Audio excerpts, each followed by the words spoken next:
Hello everyone and welcome to this bonus video, I would call it, because I already uploaded a video this week, but I wanted to try out my new SD card, which is way bigger than my previous one and also way faster, so it was really nice up to this point to make this video. I'm drawing Ariel this time, and like always this video is kind of sped up and I'm drawing traditional for a change because it was requested so much on my Instagram. And yeah, I'm going through the sketching process right now, and I'm not going to go into the drawing process of that too much as I have a video on proportions of chibis already, and I'm going to go over that again soon. I wanted to make a video completely about it in the future, about chibis and different kinds of chibis and how I usually draw them. If you want that to happen, please give a thumbs up. If you like this video in general, give it a thumbs up as well. You know the drill. Anyway, I'm sketching Ariel right now, and she's so cute, and she's only 16 years old. I was kind of confused about that when I heard that for the first time, but let's not go into that very much because regardless of her age, she's a cute princess. This was a lot of fun to paint, to draw. It's not really painting, because since she's underwater, gravity doesn't affect her, and especially her hair, not so much, and I adore drawing hair. It's so much fun to me. It's like one of my favorite things ever. So it was really fun to make it like poofy, floating, that kind of stuff. Yeah, it's definitely one of my favorite things to draw, color, and paint. Do you guys have anything like that? What do you guys like to draw the most? I mean, everyone must have their, you know, special something that they like the most. Yeah, I used a normal pencil for it, and now I'm using Staedtler liners. Actually, I used a HB pencil just to give you a little bit more detail from Bruinzeel, which is a Dutch brand, so you might not have it where you live. Anyway, the fine liner that I'm using, I used two, but they were both kind of running out of ink, so I need to get to a store really soon. I'm using Staedtler pigment liners, and they're both 0.1 in size. And they're kind of small, but I don't draw very big, so I need those small liners.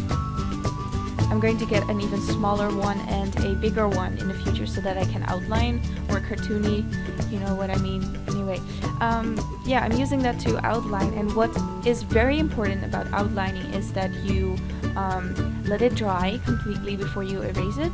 I'm going to go into how to properly get rid of the pencil sketch later, but also it's very important to line very quickly because otherwise your lines are going to be wobbly.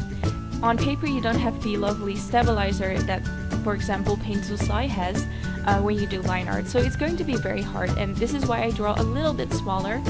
It's a big challenge to draw on a bigger piece of paper. Also a lot of fun, and it's good to be able to do that because your drawing will be higher in resolution technically, and it will be better for print, etc.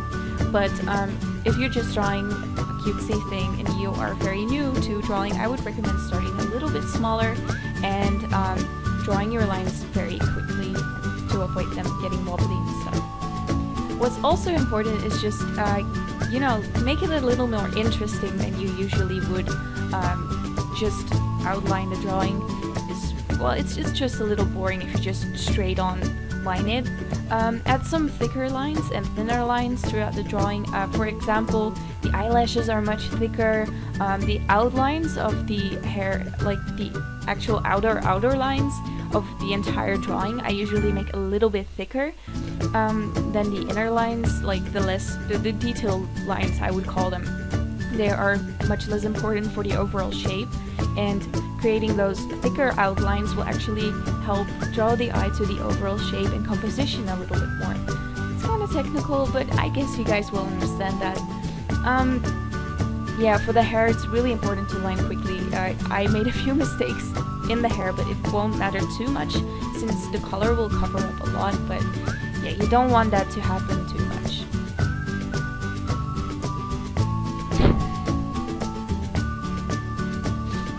I'm sorry, I have a bit of a cold, and it's starting to get really warm outside. Why am I having like a cold? That doesn't make any sense.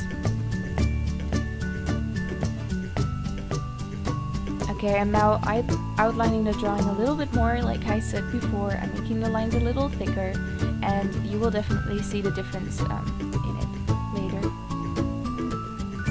This drawing is sped up by about 300%, so I was actually working on this for about 37 minutes, I guess, something around that time. I draw pretty quickly, and I recommend learning to draw quicker by doing quick studies. For example, take model photos, or there are specially designed websites as well, but challenge yourself to draw poses in like 30 seconds, really fast. Okay, I switched to another paper to clean up my eraser, I don't know how it's pronounced, so that it would be a little more clean before I start erasing the sketch. Anyway, stretch the paper a little tighter by using your left hand or your non-dominant hand, and use quick even motions with even pressure most of the time to erase the sketch.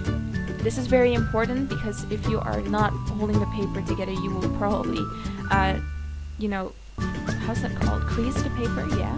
And if you don't apply pressure really softly, and you just have to go over it like a lot of times. I was told that it's like cutting meat. You have to slide through it and don't press too hard, otherwise you will ruin the paper. I'm using Copic markers for the eyes and the skin right now. For the eyes, I actually used a very light blue, I think it's aqua blue, and I'm now using a skin color, Skin White E00 for the skin base. I will later add a little bit of shading for this with Flesh Pink E95. They're all Copic chows, and some of them are really old, so yeah. I'm using a lot of coloring pencils in this drawing as well because I like the look of them, and I was running out of Copics. I don't have that much money like most here, and Copic markers are very expensive. Yeah, I'm using the Flesh Pink here, and I'm later adding a little bit of Sand E33 right now, actually, around the eyes. And as a last shadow, I'm using Lipstick Natural E04 around basically the whole drawing, and this is the darkest color for the skin. I will later come back with this, but yeah. I'm using Bronzil pencils again for the lips and the cheeks, and this is a deep red from the Full Color series. I got a huge box of these, and they still haven't run out. I've had these for years and they are absolutely fantastic. If you can get a hold of Bronzil pencils in your country, I highly recommend them. They have a lot of pigment in them without you having to press too hard on the paper, which is great. I'm using this to color the entire hair too. And what's important when you use pencils is that you play with the pressure you apply to the paper. The more pressure you apply, the darker the color will be, and I'm sure you will remember this from long ago if you are not very experienced with coloring pencils, but this is very important. What's also very important is not to just randomly squiggle in the, you know, the outlines. Actually go with the flow of the drawing, and for this in this example, I'm actually coloring hair, so I can just go with all the individual strands and make sure that it actually flows together so it doesn't look really awkward. It will look very awkward if you just scratch in the color. Okay, so like I said, I used Lipstick Natural to add a little bit more depth through the hair. This is a very nice shading color for red. It's like a little bit pink. It's just really lovely. Combining pencils and Copic markers works really well in my opinion. I used a Copic marker that was really almost empty, and it's Pale Blue B32. I'm using this for the shells, and I'm also using the Light Hydrangea? I don't know. B63. I feel like I'm hosting a bingo or something. Okay, I'm using 3 shades of the Bronzil full color pencils. I think it's light green, brilliant green is the darkest one, and light blue. The basic colors, like they all have really fancy names, and I just have light green and light blue. What?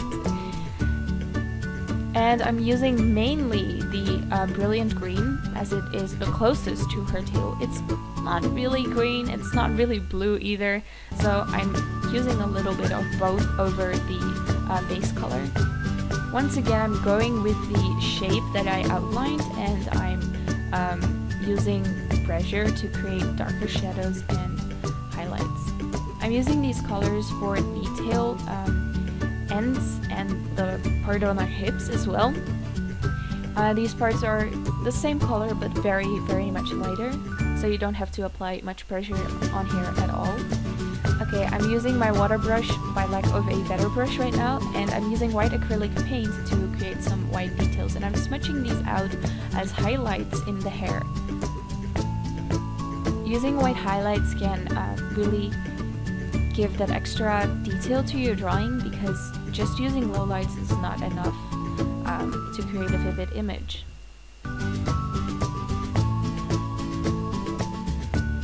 Especially in the eyes, it just makes them shine.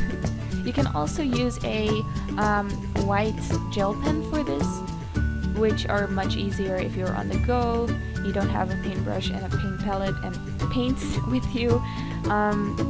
But yeah, I'm using the brush now to blend in the colors, which looks really nice. It really works well for this, even when you're just using coloring pencils. They don't have to be watercolor pencils, but of course they are better for this. But this will just blend in a little bit of the messiness that usually happens when you color with pencils, with just pencils. And now coloring a circle behind her. It's kind of typical. I do this a lot. I'm sorry. I'm just addicted to it. I think it makes the drawing look a little nicer than just a random chibi put on the paper, you know. And I'm coloring this in as well.